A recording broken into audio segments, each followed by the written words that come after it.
और मैंने कहा था हमेशा कि मटिहानी विधानसभा का स्वरूप बदलने का प्रयास मेरी ओर से निश्चित रूप से होगा। प्रयास में कोई बेईमानी नहीं होगी। स्वरूप बदला, स्वरूप निश्चित रूप से बदला। और तो आपने भी ढेर सारे वादे किए होंगे जनता के बीच। मैं ये समझना चाहता हूँ कि आपने जो वादे किए अपनी विधानसभा के जनता के लिए, तो उन वादों पर कितने खरे उतरे हैं आप? जो सड़कों की हालत थी, विगत 20 लोग कहते थे 20 साल, 25 साल, 30 साल ये सड़क नहीं बना, उन सारी सड़कों को मैंने बनवाया। जी नमस्कार, आप देख रहे हैं द न्यूज़ हॉल्ट और मैं हूं अविनाश भट्ट। देखिए, हमारे साथ एक विशेष शख्सियत है। पहले ये कभी नॉन पॉलिटिकल और कंप्लीट एक कॉरपोरेट माइंडसेट के लोग हुआ करते थे। खैर, अभी ये माननीय विधायक हैं और वो भी बहुत धाकर विधानसभा के, मटिहानी समझ ही गए होंगे। हमारे साथ मौजूद हैं, मिलवाइए सर से। हमारे साथ मौजूद हैं मटिहानी के लाल और जदयू के नेता, मटिहानी के विधायक राजकुमार जी। कैसे हैं सर? स्वागत है आपका। बहुत बहुत धन्यवाद अविनाश जी। सर बहुत बहुत धन्यवाद हमारा स्वागत करने के लिए। सर, लगातार देख रहा हूँ मैं सोशल मीडिया के माध्यम से कि एकदम जनसंपर्क में लगे हुए हैं। चुनाव के महज 7-8 महीने बाकी रह गए, क्या यही एक बहुत बड़ी वजह है? नहीं, हम लोग लगातार, ये दुर्भाग्य की बात है हमारी कि हम आपको अब दिख रहे हैं, अब देखने का आपका ये, लेकिन हम लोग लगातार ही क्षेत्र में बने हुए हैं। और मैंने हमेशा से कहा है कि मेरे क्षेत्र में लगातार जाने की मेरी अपनी वजह भी है, व्यक्तिगत वजह भी है। आपने जैसा पहले ही कह दिया कि मैं राजनीति से बहुत ज़्यादा जुड़ा हुआ नहीं था। सामाजिक सरोकार निश्चित रूप से हम लोग का रहा है, पारिवारिक रूप से। और मटिहानी के लोगों का इतना बड़ा, मैं समझता हूँ कि वो एहसान मैं कहूँ, और इतनी बड़ी जिम्मेदारी मेरे ऊपर उन्होंने दी है, तो इसके लिए अब सबसे पहले क्षेत्र के चप्पे चप्पे को जानना बहुत ज़रूरी है। तो इसीलिए हम लोग लगातार जाते रहे हैं, गाड़ियों से जाते रहे, पैदल भी हम लोग क्षेत्र में जाके घूमे हैं।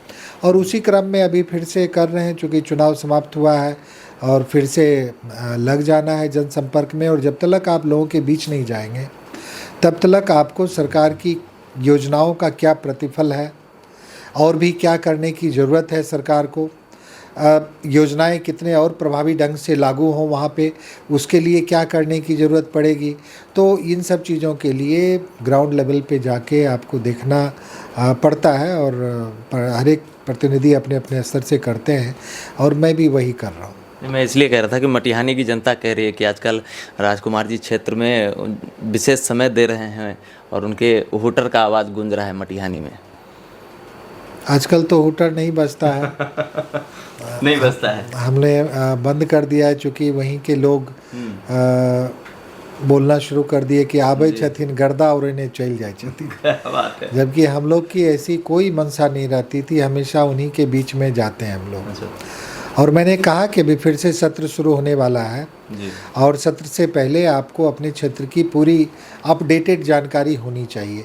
तो हम अपने स्तर से प्रयास कर रहे हैं कि जितनी जानकारी हासिल करनी हो, ताकि हम सरकार को भी आगाह कर सकें कि कौन सी योजनाएं कितनी प्रभावी हुई हैं, कितनी और करने की आवश्यकता है वहाँ पे, और इसके लिए जाना ज़रूरी है। तो हम लोग लगातार जा रहे हैं। इसीलिए सर, अक्सर देखा जाता है कि जब चुनावी मौसम आता है तो ढेर सारे जनप्रतिनिधि निकल कर सामने आते हैं और ढेर सारे वादे, चाहे वो इथिकल हो या अनर्गल हो, पर वादे तो बहुत सारे होते हैं। तो आपने भी ढेर सारे वादे किए होंगे जनता के बीच। मैं ये समझना चाहता हूँ कि आपने जो वादे किए अपनी विधानसभा के जनता के लिए, तो उन वादों पर कितने खरे उतरे हैं आप? उन वादों में से किन किन वादों का आपने निपटारा किया है अभी तक? देखिए, मैंने कोई स्पेसिफिक वादा लोगों से नहीं किया। लोगों ने निश्चित रूप से इतना विश्वास मुझ पर किया, लोगों में एक परिवर्तन की चाह थी और परिवर्तन अपने स्वरूप को बदलने की। मटिहानी विधानसभा का जो स्वरूप है, जो विकास का उसका जो स्वरूप होना चाहिए था, उसको बदलने की चाह थी। और उस चाह को पूरा करने का मुझे उन्होंने एक उत्तरदायित्व दिया। और मैंने कहा था हमेशा कि मटिहानी विधानसभा का स्वरूप बदलने का प्रयास मेरी ओर से निश्चित रूप से होगा।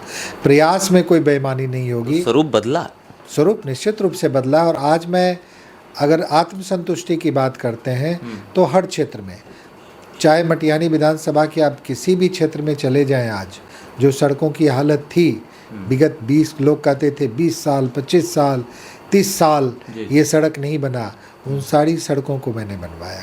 जी गुप्ता लखमनिया बांध आप दिख ही रहे हैं आपको। अब कोई ऐसा सड़क नहीं बचा है जो मेजर सड़क है जिसका कि निर्माण हो नहीं गया है अथवा वो निर्माण की प्रक्रिया में नहीं है।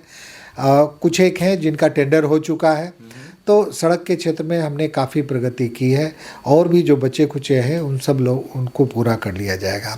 आधारभूत शिक्षा की बात करें तो बहुत सारे आप देखने के लिए जाएंगे तो जैसे भवन का निर्माण है, चाहे वो जगतपुरा से शुरू करें, जगतपुरा हो गया, फिर इधर पचम्बा हो गया, इनियार हो गया, जेमरा हो गया, हर जगह पे विद्यालय का निर्माण हुआ, भवन का निर्माण हुआ। और ऐसे विद्यालयों में पढ़ाई भी शुरू हुई इन भवनों में जहां विगत 15 वर्षों से भवन बन के तैयार था, लेकिन वहां पे बच्चे, वहां पे विद्यालय का संचालन नहीं हो रहा था। इसकी बानगी जगतपुरा की है। लोगों ने कहा कि 10 वर्ष से भवन बन के तैयार है, लेकिन इसका आज तक इसमें पढ़ाई नहीं होती। हमने तत्काल शुरू करवाया। वहाँ +2 का बिल्डिंग भी हम लोगों ने फिर से अभी बन के लगभग तैयार हो चुका है। तो उस क्षेत्र में भी, शिक्षा के क्षेत्र में भी काफ़ी प्रगति हुई। स्वास्थ्य के क्षेत्र में आप देख ही रहे हैं, मटिहानी में एक अतिरिक्त स्वास्थ्य केंद्र, ब्लॉक के अंदर बता रहा हूँ, साफापुर में अतिरिक्त स्वास्थ्य केंद्र निर्माण कार्य लगभग पूरा हो चुका है। मटिहानी ब्लॉक के अंतर्गत ही एक सामुदायिक स्वास्थ्य केंद्र 8 करोड़ की लागत से, सामो में एक सामुदायिक स्वास्थ्य केंद्र, वो भी 8 करोड़ की लागत से। तो ये सारी चीज़ें वादे नहीं है, ये सब चीज़ अभी अपने स्वरूप में आ चुके हैं। तो हर तरीके से काम हम लोग कर रहे हैं और आगे भी काम हम लोग को लगातार करते रहने की आवश्यकता। ये नहीं है कि मटिहानी में सारे कार्य पूरे हो गए। विकास का अनवरत कार्य होता है। मैं इतना ही कह सकता हूँ कि चूँकि ये कोरोना से ग्रसित काल रहा सभी जनप्रतिनिधियों के लिए, लेकिन उसके बाद जो भी समय मिला और उसमें जो भी कार्य हुआ उससे मुझे संतोष है।